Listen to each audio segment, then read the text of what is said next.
শুধু আমরা জানি যে পশ্চিমবাংলা একটি নির্বাচন, সেই নির্বাচনে এখন দেশের প্রধানমন্ত্রীও যেমন আসা যাওয়া, স্বরাষ্ট্রমন্ত্রীর আসা যাওয়া, বর্তমানে কতজন যে মুখ্যমন্ত্রীরা ঘুরে বেড়াচ্ছেন আমাদের বাংলায় ঘুরছেন, তার সঙ্গে এজেন্সিরাও ঘুরছেন।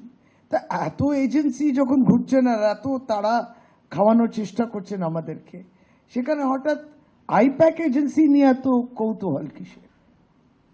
আইপ্যাক এজেন্সি মানে প্রথমত এটা বেসলেস, আর দ্বিতীয়ত দিদি পরিষ্কার বলে দিচ্ছে এত তো এজেন্সি আপনার, আর এত স্তম্ভগুলোকে আপনারা দুর্বল করে দিয়েছেন।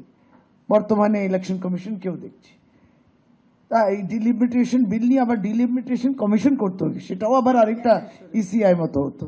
তো যাই হোক, তা আমাদের বক্তব্য পরিষ্কার যে প্রথমত এটা বেসলেস, এটার কোনো কারণ নেই। জানি না এটার উৎসটা কি। আবারও ওই যেমন ভারতীয় জনতা পার্টি চিরকালই আমরা দেখেছি একটি রাজনৈতিক লড়াই সত্যি করে রাজনৈতিকভাবে লড়তে পারে না।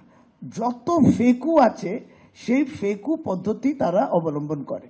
তার মধ্যে ভিডিও আছে, খবর আছে, ট্রোল আছে, ট্রোল করতেই থাকবে। আর তারপরে এবার দেখছি আইপ্যাক এখানে কাজ করতে, আর কি তাতে আইপ্যাক করলো না করলো না, এবং এই এজেন্সির পিছনে পড়ে আছেন কেন? সুতরাং বক্তব্য এটা, এত তো এজেন্সি আপনার হ্যান্ড হোল্ডিং করছেন, আপনার প্রার্থীকে জেতানোর জন্যে আর কত হ্যান্ডিক্যাপ আপনি নেবেন?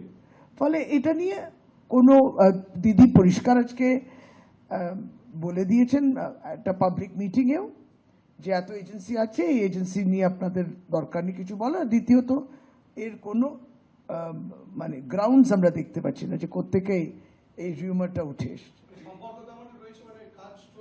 চলছে, পুরো দমে চলছে, পুরো দমে চলছে এইগুলো। মানে যারা রাজনৈতিকভাবে কোনো তৈরি নেই, কিছু নেই, আর আমরা তো পুরোপুরি মাঠে ময়দানে। 4 তারিখে আসতে হবে তো। দেখুন এত আসা যাওয়া চলছে তো, কেন্দ্রীয় মন্ত্রীদের, বিভিন্ন রাজ্যের মুখ্যমন্ত্রীরা, এবং অবশ্যই প্রধানমন্ত্রী এবং স্বরাষ্ট্রমন্ত্রী। এবার কিন্তু 4 মের রেজাল্ট বেরোবে, এবং তারপরে তো আমরা মিষ্টি এবং চা নিয়ে তাদেরকে স্বাগতম জানাবো। তখন কিন্তু হাওয়া হয়ে গেলে হবে না।